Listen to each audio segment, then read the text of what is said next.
Hello, everyone. We have a very, very qualified panel here this afternoon to discuss about the topic for the very first panel of day one. Today, we'll be discussing the key takeaways from the pandemic, as well as the roadmap to the $5 trillion economy. I don't think there has been a theme that we have all mulled about and heard about more than the pandemic. And I really look forward this afternoon to hearing from this very esteemed panel their thoughts on the same. The way we will structure it is that first I'm going to ask the panelists about what have been their key takeaways in their respective domains, in their companies, in the very substantial companies they lead. As well as the economy, because they're all also very astute observers of the economy. Then we will go on to the second part, where we will discuss the opportunities in our journey. What are the things that will work in India's favor as it aims to become a $5 trillion economy from a 3.1 odd trillion economy now, and what are the challenges that we need to watch out for. Without further ado, we'll start. Maybe we'll start from the other end. Why don't you, Prabhat, tell us about... I'm so sorry, my apologies. Swaroop, why don't you tell us about your key takeaways from the pandemic? Yeah, thank you. Thank you so much for having me on this esteemed panel. Thank you, Mint, for getting us back to the live world again. Big kick to be sitting in a forum like this. But you know, when you look at 2 years and we are talking about a virus running the world and we're shutting down ourselves in a house, it's more like a science fiction movie than anything else. And when that happens, the impacts will be dramatic. It's a foregone conclusion that the chief technology officer of the world is now COVID-19. And that's been what unfolded practically on all of us. From a mutual fund perspective, and I'd like just to make 2 quick points. One is, you know, when you look at the heart of our business is dealing. That is the buying and selling of shares or securities as we call it. What was very significant, and this is something which has come down to me all my life, that is the sacred part of your business. And you're actually not allowed to enter that place because that's where everything happens. What was so significant to watch was that this sacred part of our business was allowed to go home. And allowed to go home with the nod of the regulator. Just reflected 2 things. One was the fleet-footedness of the regulators in India. They rose to the entire challenge to the whole thing. And after COVID, there have been audits. Just shows that the integrity of the people involved in this business was high enough to conduct this so-called sacred part of the business from their houses, which to me has been the #1 significant impact. And when you look at it, if dealing can go home, that means everything can go home. The entire business of asset management stands disrupted as we speak. The other part is, when you look at shutting all of us down at home and as now looking at our income expense statement, is this dramatic shift to financial assets. When you are in a near-death sort of situation, there is a flight to safety. And I think COVID is that trigger which now starts an incredible journey of financial assets over physical assets for whatever reasons of the past. There was a before Christ and after Christ, and we feel for our industry there is before COVID and after COVID. That's how it will play out now. Swaroop, you spoke about the sanctity of the dealing room. Could you give us a flavor of what happened in terms of technology? What kind of technological fixes or solutions you had to very quickly deploy to preserve that sanctity? Honestly, I thought I was a little ahead of the technology gap. Within the first week, I realized I knew nothing. From the basic VPN that was required to take this machine home to the internet speed. And let's face it, the entire country shifted to the internet. And to be fair to the internet providers, they did also rise to the occasion. So it's not just us. I'm talking about the entire environment coming together to take this, speed of business from home. And that was significant for me to watch. Sir. Thank you. May I request the audience for a big round of applause? थोड़ा हल्की हल्की ताली लग रही थी, if you can, please. Thank you very much. This we will never get in a virtual world. So for the last 2 years, we have been small icons on the screens, most of the time video off. That's how all of us have been working. So video on again becomes a little bit of a discomfort. And that's why when we actually sit in person, we have these issues like, ye naam kahan chala gaya, wo kudhar ho gaya, and all of that stuff. So in that sense, it'll take some getting used to even come back to the physical world, which hopefully we will continue. But to me, the takeaways from the pandemic, the first takeaway is, and we have to be mindful of the fact, the last such event happened in 1918, the Spanish flu, unfairly called Spanish flu because it was detected in Spain first, though it originated in maybe a different place. That killed, by various estimates, about 50 million people. We are today around 6 million and counting, or maybe 8 million, whatever the latest number is. And this was so traumatic coming after World War I that there is so little reference in history to it. And we had to read through various books, and most of the new books are recent. In India, 5 million people apparently died from that pandemic.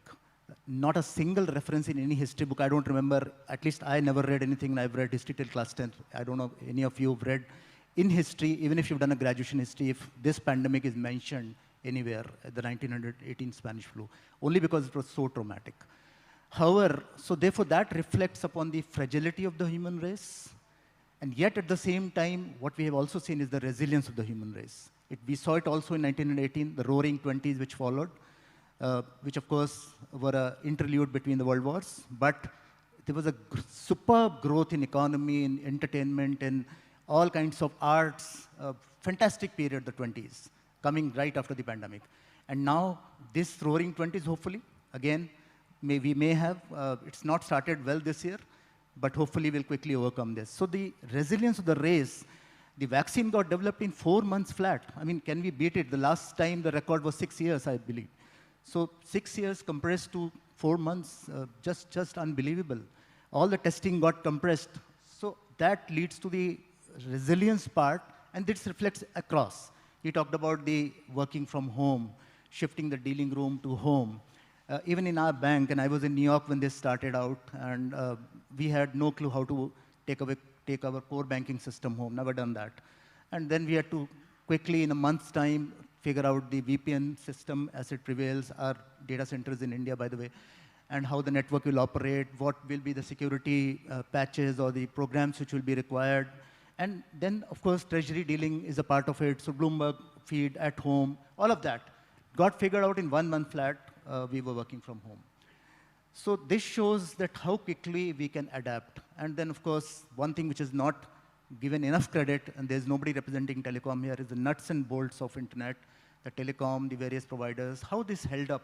The volumes which went up by 5, 6 times, or maybe more, 50 times, still it held up. So that's the other takeaway, that this flexibility and agility which we have now shown as a human race, even as in the working, this will continue, in my view, that's my hope. And we will have more innovation on this front as we go forward. So therefore, this resilience which has been shown, we will need it more and more. Ukraine is just a small blip. We are going to have more black swans in the climate change, which is going to hit us as we go forward. So we better be prepared for this as we go forward. Thank you.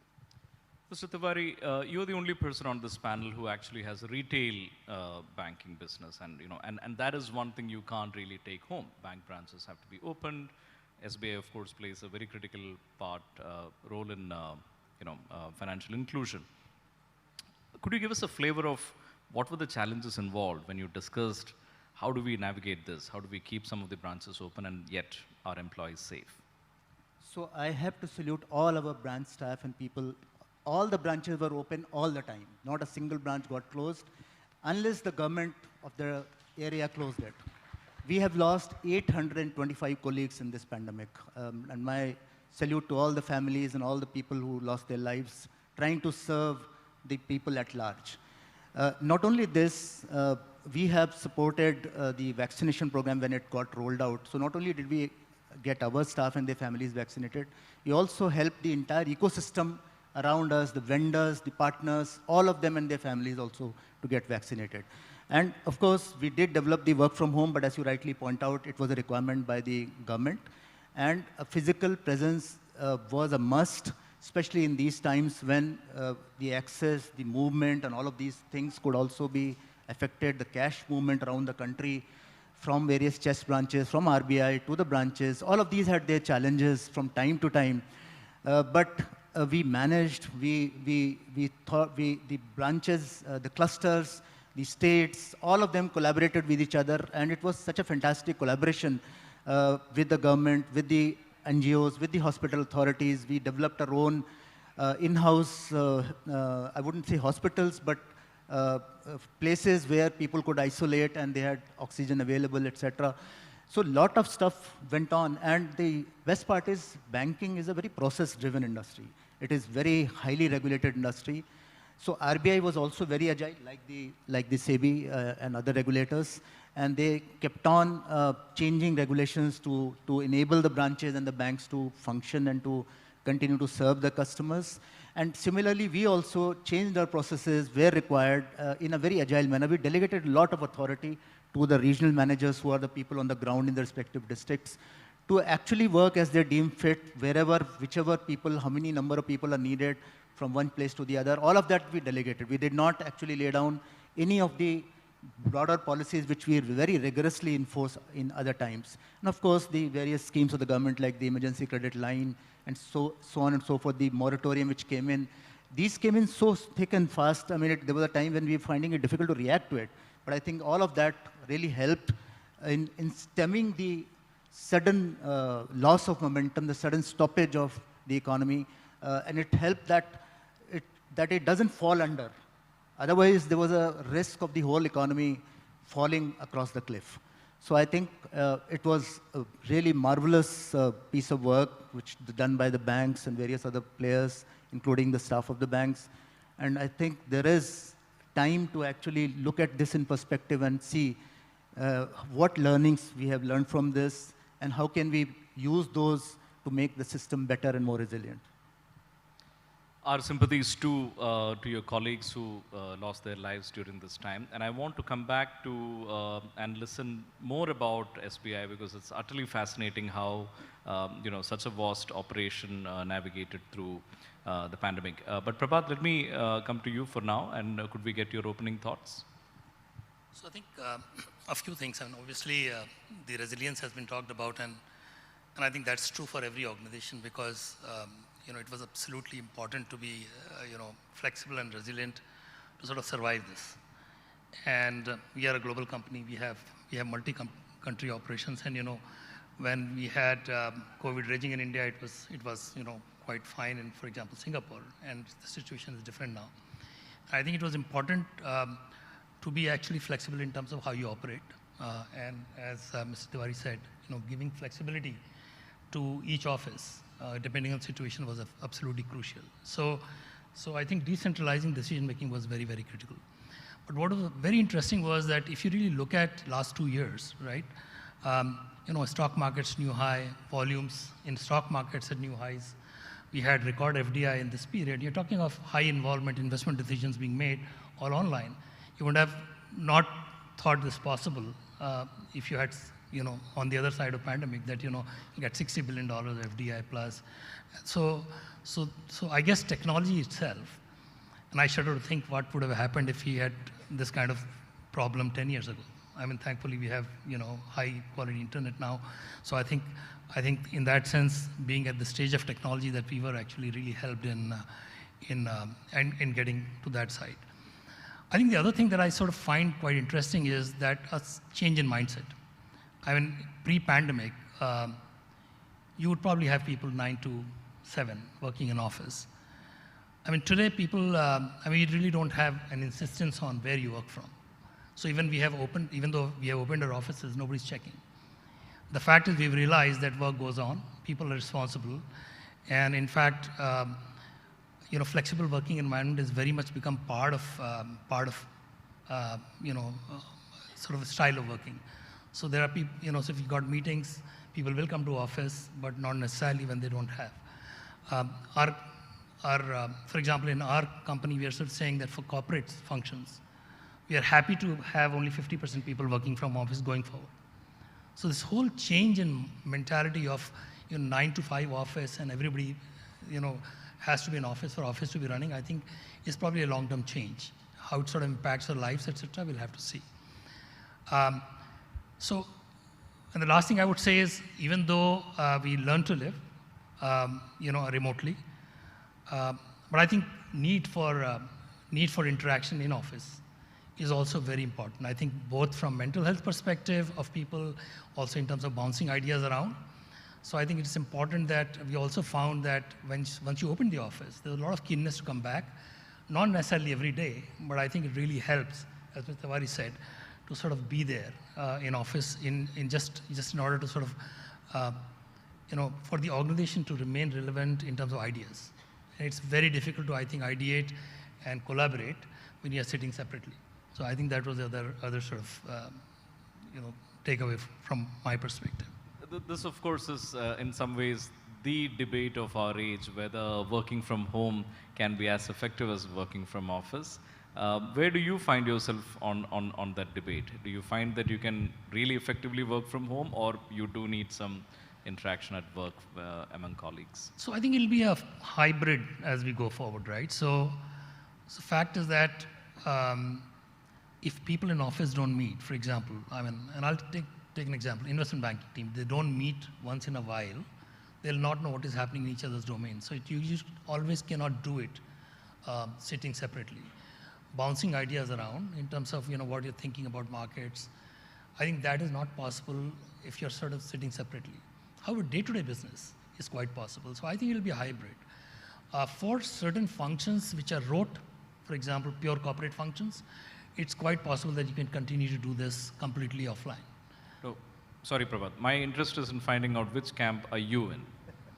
So I'm not in, as I said, I think both are necessary. You cannot completely divorce office, but you can give a lot more flexibility today in terms of how you look at people not coming to office all the time. I mean, that's how it will be.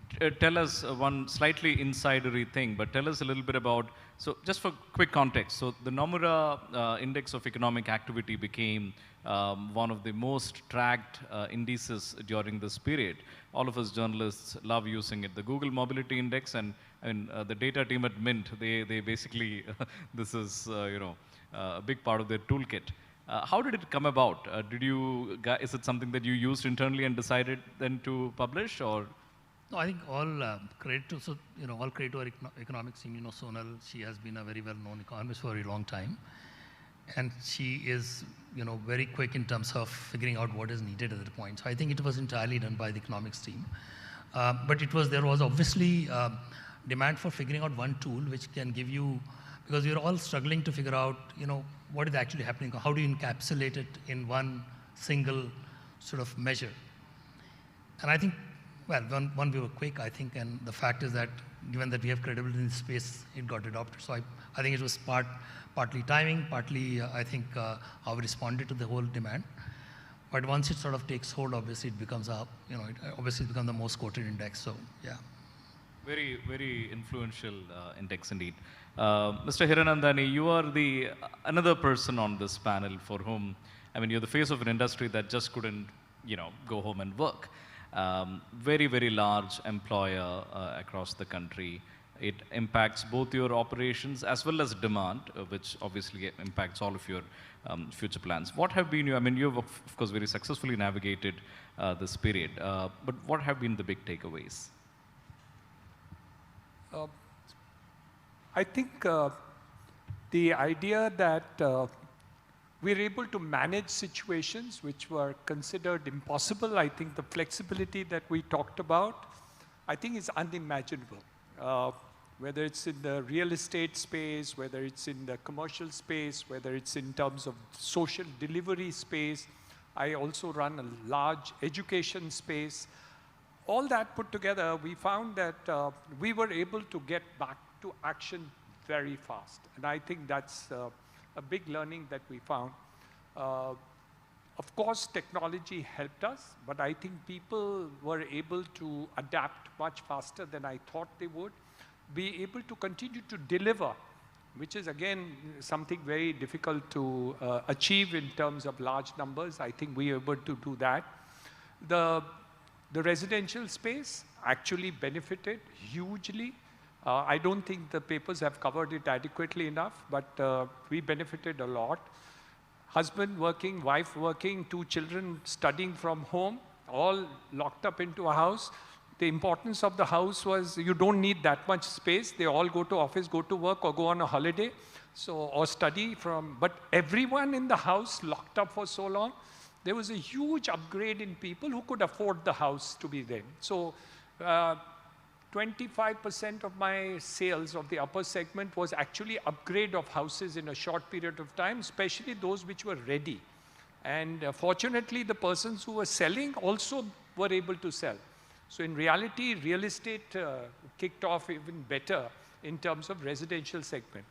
As far as the commercial real estate segment, obviously people working from home, there was a setback in the whole thing, and hence a consolidation has taken place. So you won't find now smaller players working in the commercial space as they were wont to do earlier, because you actually rent out commercial space when it's ready. So it's a longer investment space, while in a residential space, you can invest and start selling spaces. So huge consolidation in commercial as compared to residential. That has definitely happened and will continue to do so for some period of time.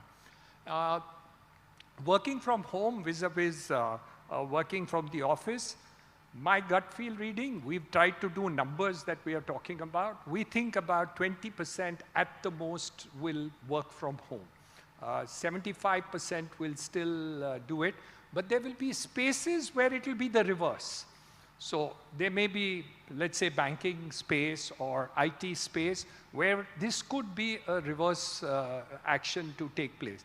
But if economy grows at the pace of 8% or double digit after the war and this whole thing is corrected, the requirements of commercial space will again come up and the supply will become grossly inadequate. So commercial space is also going to grow over a period of years. And I think both the things, and if you're looking at the $5 trillion economy, the requirement of commercial space is grossly inadequate as compared to the supply that is coming into the market. So people are insecure because you need larger amount of capital to put into commercial real estate, and there are not enough smaller players which were there originally and are really moving out of the commercial space completely. So I think that's a big change. On the education side, which I play a role, we have 45,000 students in colleges. In the next 3 years, we will have 450,000 students online at least. At least, I said. So you're going to see a difference in it. Education will now continue lifelong. This was never there. People finished from college, they finished from management school, they went over there. I think learning will start after you leave college. So you're going to be able to study now lifelong, whether you're 30 or you're 40, you're 50 or you're 60, you will have to learn because things are changing so fast in the learning space that I think earlier I'm a chartered accountant by qualification. It took me 20 years to become out of date when I passed my chartered accountancy. Today, I think in 5 years, you're obsolete. And unless you're not constantly being educated, re-educated, unlearn whatever you want to do, especially on the fields of things like banking and others, the kind of technology changes and the transactions taking place without anything, e-commerce also being whatever. Yesterday, I went to buy something at Decathlon, physical. I went there because I wanted to buy some things, and I just walked over there, and I picked up 5 items. And there was a queue of 30 people there. And they said, I said, I can't wait for 30 people, half an hour to actually pay my bill. So they said, you know what you do? You download the app, you can put it all over there, and we can just do only the swipe of the card on the counter. But if you have to stand in the queue within the physical part of it, it'll take you half an hour to pay your bill. I mean, I was amazed myself, though I understand what was happening. But can you imagine something in a physical space also upgraded the technology to such an extent that they said, please down. So I downloaded the app, did whatever it is, they did the site, and within 3 minutes I was out of Decathlon, which would have taken 30 minutes. So even the physical spaces, because of technology, is completely changing in the next couple of years. Unimaginable to me. If I was day before yesterday in this lecture, I wouldn't have been able to understand that this is possible. You know, these are the kind of rapid changes. Real estate space demand of the quality space is increasing further, and the locations are going to change completely. So you'll want a holistic environment where health is important, education is important for children, the kind of quality of life people want to lead, but new spaces will come up in the peripheral areas of cities or in second-tier cities, and I think that is going to grow exponentially. Hasn't happened yet, but I think holistic townships on the periphery of areas of major cities or things like that are definitely going to come and grow. You'll see a lot of new things happening in the next couple of years. I feel and predict to be the kind of direction which has not happened till today. People don't want to stay too far and all that, but now I think people don't mind staying far away and being able to work over there, and especially if there's a, as you said, not have to come every day to work. I think that part of it is there. So COVID, pre-COVID, post-COVID, huge changes both in terms of the way business is going to be handled, technology is going to make a difference, and how this thing. I'll give you an example. I was talking to somebody of the next generation. We don't watch TV. How can you not watch TV? I mean, you must be, no, they're on the net. So they don't watch TV at all. Well, they probably watch Netflix. Internet, yeah, Netflix, yes, but they don't count that as TV. You know, it's an internet thing because they can see it on their computer and stuff like that. So they don't even watch it on TV. They watch it on the So it's an internet connection. I highly recommend it, by the way. Yeah, I'm not. No, I'm just saying that the changes taking place in person of my generation, I would flip on the thing, see the latest news on TV. But my son and the next generation will not. I'm just trying to say the changes taking place are so drastic in terms of the way people deal with things is going to completely change in the next couple of years. And in every field that we are looking at it, this thing, the exponential to technology in terms of data which is collected is not 5 times, it's 500 times. So, and with 5G coming in, it'll be 5,000 times. So I can't imagine how this change is going to be actually taken care of. But it's happening, and it's not happening. It's happening within the next 2 years. It's not happening in the next 5 years. So technology change is causing a change in our way of living and life is taking place much more rapidly than we have imagined. But you can have an Ukraine and Russia war, and then there is going to be another change as to what we're going to do, and I don't know how that effect will be there. I think my other people would be better on my panel to tell us what that effect would be and all that. I want to hear more about the 75-25 split you talked about, but let me first go to Ritu, who now has the unenviable task of coming up with ideas that have not already been taken by the others. Resilience, flexibility, all of them gone. Ritu, what have been your top takeaways? Yeah, not to mean speaking after 4 eminent speakers, but let me speak about my industry, which is insurance. Allianz is the global major in insurance, the second largest insurance company globally, with 70 country presence. I give that context because what I say will connect to that. So 70 country, 150,000 people. And as you will all know, the mainstay of insurance is diversification, large pool and diversification. So first time in our living history, we had a situation where all our 70 countries and all our operations were hit by the same challenge. So that's the best way to test the resilience of an insurance company. It was a challenge of mammoth proportions. But also in that challenge was an opportunity of mammoth proportions because this was absolute realization by everyone that risk is real and risk needs to be covered. Risk was at every doorstep. So it was a very unique situation that we were presented with, where our P&Ls, our balance sheet, our deliverables, our customer service, everything was stressed to the hilt. At the same time, it was an opportunity where first time insurance was seeing a pull rather than a push. So very interesting for us. And in the midst of all this, we saw a complete reset of how talent was being engaged, and we believe it is a way talent will be engaged even going forward. And here I don't talk about hybrid work from home or hybrid work arrangement. We saw a big dearth of skills. We saw a difference in the way skilled force talent was being categorized. It was no more on number of years of experience, gender, qualifications. It started getting very skill-based, which is a significant shift in the way people were looking at it. Geographies did not matter anymore. And more interestingly for me, off-balance sheet talent started becoming a significant part of our deliverables.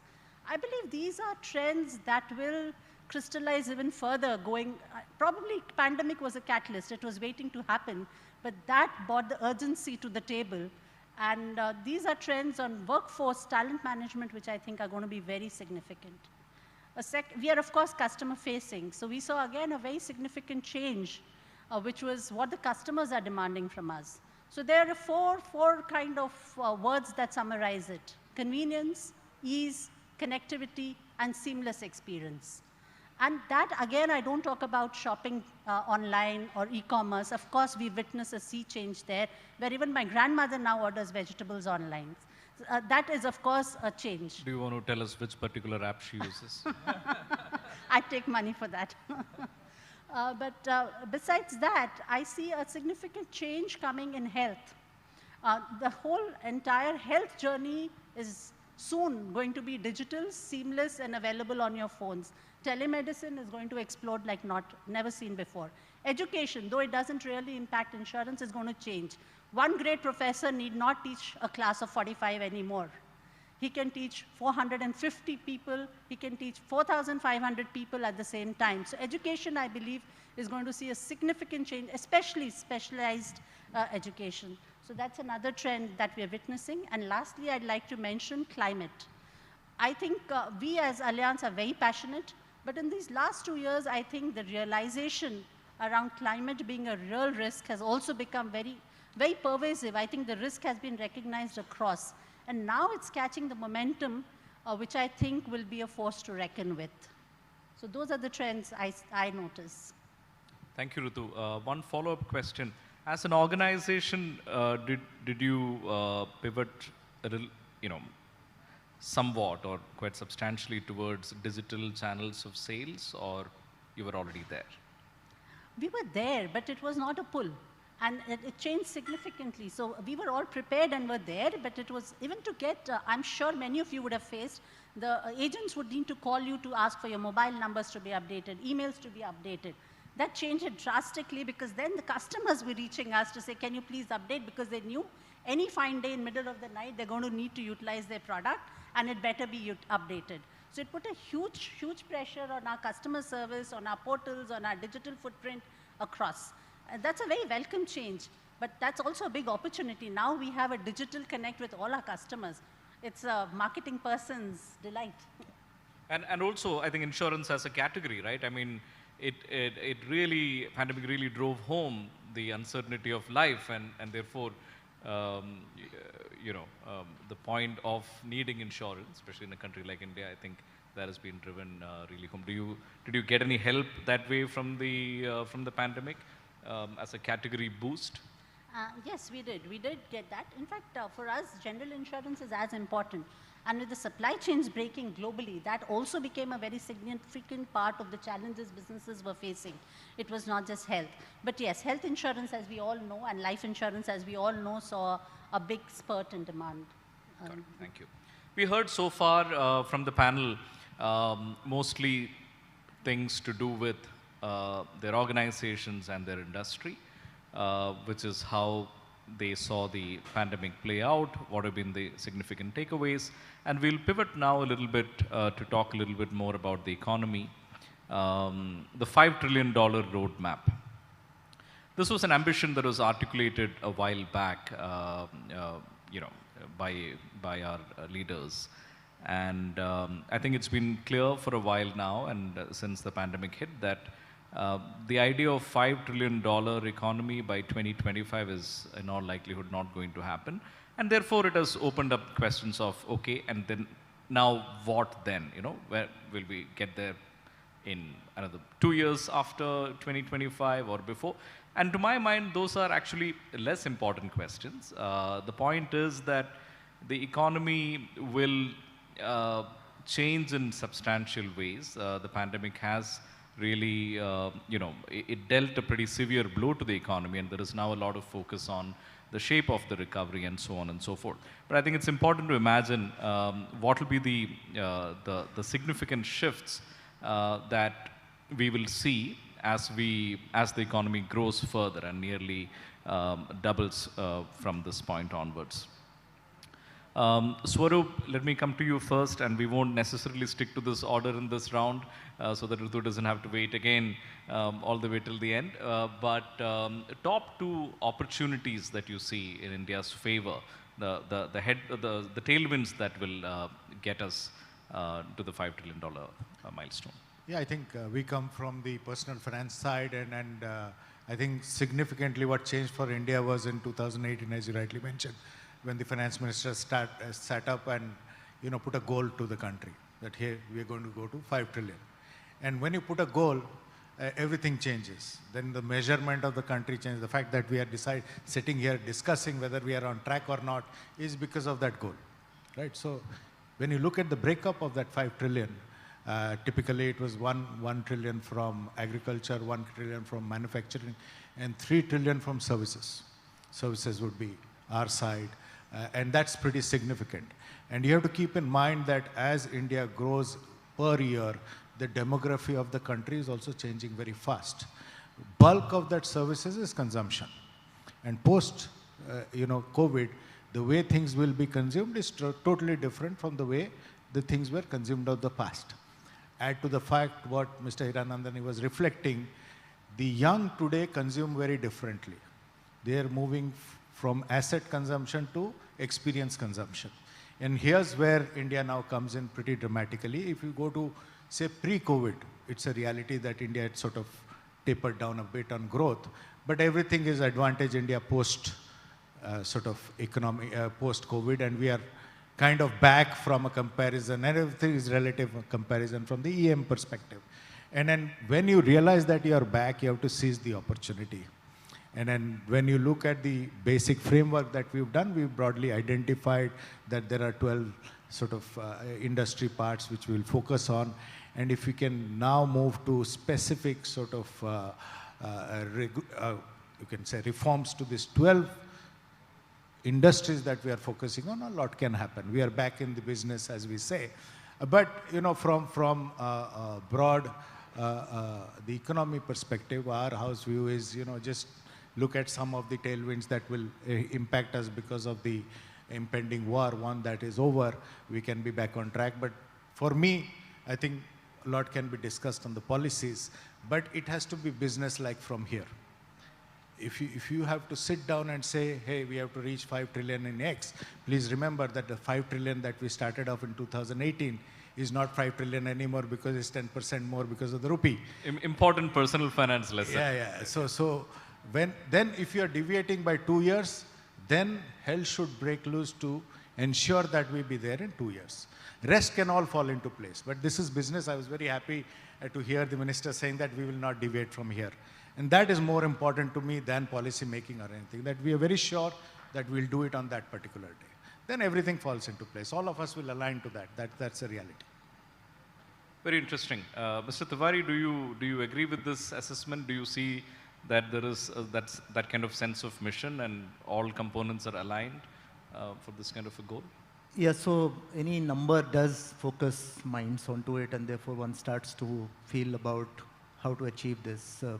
Just to put things in context, 5 trillion given in 2020 or 2018, assumed exchange rate constant of 73 rupees to a dollar, which is now close touching 77, 76.8 or 7 today. and a nominal GDP growth of 14.4%, which we know how it has trended since then. So therefore, this number definitely is going to go beyond 2025, whether by 2 years, 3 years, 4 years, we can recalculate. But as you say, what are the opportunities and what are the challenges? One opportunity which India has always had, and we don't talk about it too often in the last 1 or 2 years, largely because of COVID, I think, is the demographic dividend, which is again a challenge as well. So we have the youngest population amongst a lot of countries of our size. Of course, there are countries which are younger than us, for example, Afghanistan, but we don't compare ourselves with that category. And this younger population, which if educated well and which finds jobs, will consume more and more. And as consumption goes up, the GDP automatically goes up. So that's the biggest opportunity we have. But the challenge is, how do we educate them well? How do we give them the skills and then the jobs? No point in having such a large population and which is not optimally educated or does not have the jobs which satisfy them. People who do a plain class 12th or a graduation from a subpar college end up as a security guard in a residential colony is not something they're looking forward to. Such a lot of people would be not very happy, and when you have a lot of people who are resentful, that's not a good thing for the social modes of the country and the social health of the country. Then they get diverted into different directions. So therefore, the quality of the education, and we have to remember we have lost 2 years, even if online has done well, online education, but no substitute for physical learning, especially in the younger children. So how do we bring all those younger children cohort back to where they were? We have promoted many of them without exams, but does that take them to that level which they were, or what is the gap which needs to be fulfilled there? All of these are decisions and things which we need to do very quickly. On the other hand, as a couple of speakers pointed out, there is a lot of shortage of skills as well. So how do we bridge this gap that on the one hand, we have lots and lots of people without good quality jobs. On the other side, we have a shortage of skills. And then that flows into the next opportunity. Assuming this is solved, it leads to the next opportunity, which is that the services piece. You talked about services. 55% of the GDP is already services. But more than that, India has done really, really well in services. So we talk about IT all the time, and believe me, in IT, anybody with a little bit of experience today is commanding the salary in the market. And we are a bank, but all our vendors, and these include the biggest names in the industry, they're finding it so challenging to retain people and to hire fresh or experienced people. So therefore, that's just one leg. But you talk about telemedicine, that's coming up very well. It's starting to do very, very well. Legal tech, looking through documentation, scanning that, preparing briefs. So there are so many varieties of services, outsourcing services, and so on and so forth, consulting, which can be done from India. One doesn't need to go to a particular country, because today the climate is such that most countries do not want people to come there. The sentiment is against migration. So therefore, it might be a visit for some time and then going back. The base has to be in India. And that is good for us because that helps our economy as well. If the person migrates ultimately, then they consume there. All the growth is into that economy. So in that sense, if you are able to get that salary or 75%, 80% with that salary, it helps everybody. So I think this is the future. We must focus on this, resolve all the issues around data privacy, protection, IP, all of that. There are some elements there. And then I'm sure this is the biggest opportunity we will have, and this can really employ a lot of our people with decent English skills, with basic education. We will do very, very well there. We need to really focus on that, because manufacturing is tough. I mean, nothing against manufacturing. Low-cost manufacturing, especially in textiles, especially in areas, even tourism for that matter, in services, all of those are areas which employ a lot of people, and we need to focus on those. But getting land in India is tough. Getting land at a reasonable cost is tougher. And similarly, aligning all the issues around movement of labor, getting those requisite skill sets is tough. So while we continue to focus on this, let's take these low-hanging fruits and let us focus on this. I think that's a big opportunity. Very quickly, private investment is a big factor if this were to happen. If you have to get anywhere at all. From your interactions with the industry and others, do you think there is a conducive environment, both from a policy perspective as well as sentiment perspective, that will spur private investment? So the recent past has been really good. Of course, the COVID was very uncertain, so people had put all their investment plans on hold, except for the real estate industry, which was doing really well.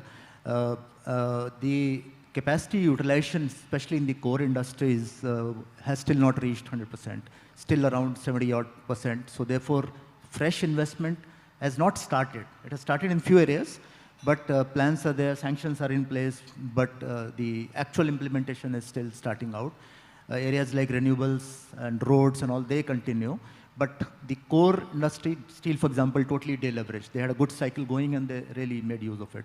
So the government's efforts in terms of two things. One is the PLI scheme, which as a group is very good. You can argue about the need or the pluses and minuses and whether it should be stretched economy-wise. But I think it helps to focus on certain high-tech industries, especially where we see the strategic element going. Now, if 90% of the high-end chips come from Taiwan, and if all the solar panel inputs come from China, the APIs, the molecules all come from, for the pharma come from China, I think that's something we need to focus on as in a strategic sense. So that's one part, which will actually trigger the investment into these high-tech industries. And we have seen very good results in all of those areas. Some are still coming up. That's one side. The other is this public digital infrastructure. Now, we've talked a lot about UPI, which has been a fantastic journey so far. But the next two phases of, if you will, the UPI 2.0, for example, the feature phone, Feature phones, yeah. not the smartphone, which is about, feature phones about 30–40% of the population. Unless we solve for those, financial inclusion through UPI may not have happened. And the second is the account aggregator framework along with the OCEN. Because unless we are able to give loans on the fly to merchants, we know a lot of work has been done on this in platforms and all that. But the public infra is the key. Because otherwise what's happening today is while the big tech platforms are enabling some of this to happen, but the data stays within those networks. It's not public. So through the account aggregator framework, and my hope is that at some point, if the big tech is going to provide all these platforms where a lot of merchants reside and a lot of consumers reside, that database should also be part of the account aggregator framework rather than only the banks and the financial industry. So Can you give us a flavor of how the account aggregator system is shaping up? it's early days. Right. So what has happened is everything is in place. The account aggregator licenses, about 4 or 5 are in place. Lot of users are there, but providers are, not everybody is providing the same thing because they first have to, every provider is potential user as well. So therefore, all the bigger banks, including ourselves, while we have signed up, but we are still designing those products so that we can offer these loan products and various other products on the instantly. And once we are able to do that, then of course we will provide, we will use both. Because it can't be one way. If we just provide, then that's very unfair when we open the account, when we have done the KYC and all of that. Yeah. But I think in the overall run, or longer run, I think it will be good for the industry, it will be good for everyone, and most importantly for the customer. Got it. Ritu, let me come to you now. One challenge and one opportunity on India's roadmap to $5 trillion.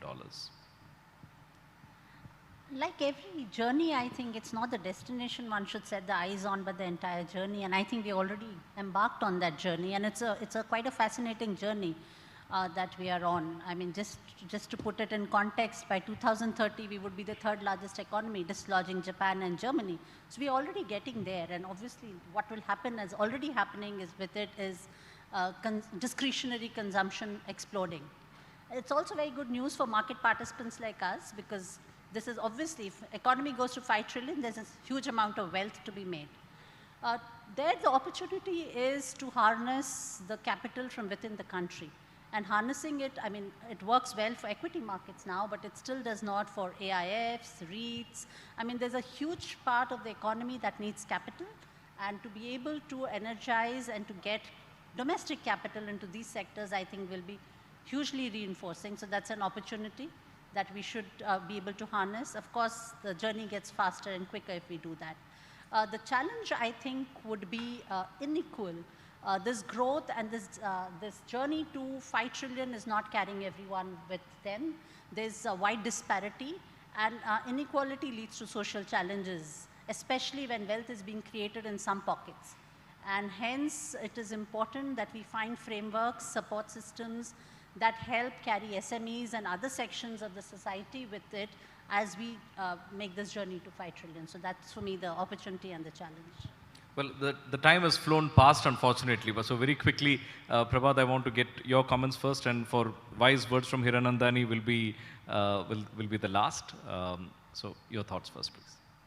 So I think in terms of opportunities, I think a lot have been spoken about. I think globally what's changing is that I think India has, people are trying to diversify their manufacturing destination. I think this is a very big opportunity which we did not capitalize on last time when sanctions on China came up. And I think it's really critical because while services may drive the economy, the fact of the matter is, we probably at some point in time will start importing more, mobile phones than we import oil.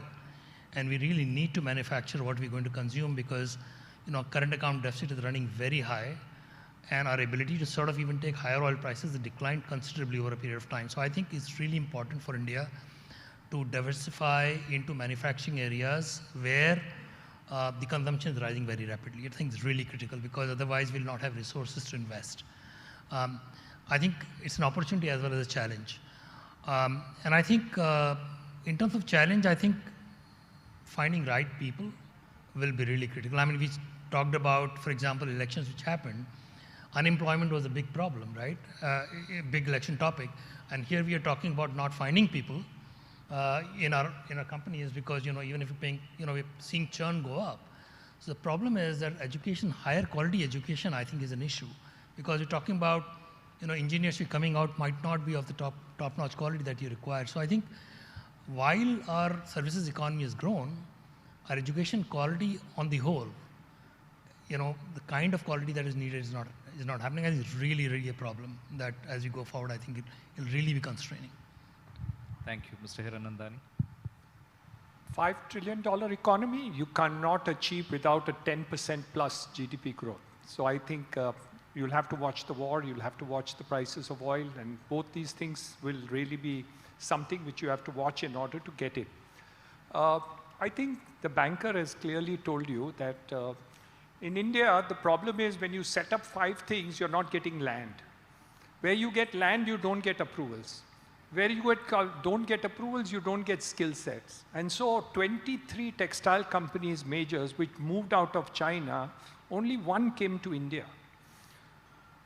Bangladesh GDP per capita has grown more than India. So you're going to get reverse migration of people going from Bengal back to Bangladesh. So the opportunity is huge. We really can achieve it. There is no problem about it. The demographic dividends we talked about and the others is definitely there.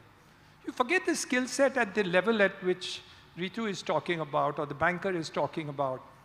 I don't get plumbers, electricians, painters, carpenters. We don't have those skill sets. And on the other hand, we have millions of people who don't get jobs and who are going on Narega and other things. How can you continue to say that we are not able to give education even for those basic skill sets, which requires 6 months of training and 0 education in terms of the formality of education? Second, whatever we are talking about the skill sets now, a large number of, I'm a big educator. People are now not looking at BCom, BSc, BTech, so and so. They're looking at other skill sets which really need to do, which we haven't even talked about.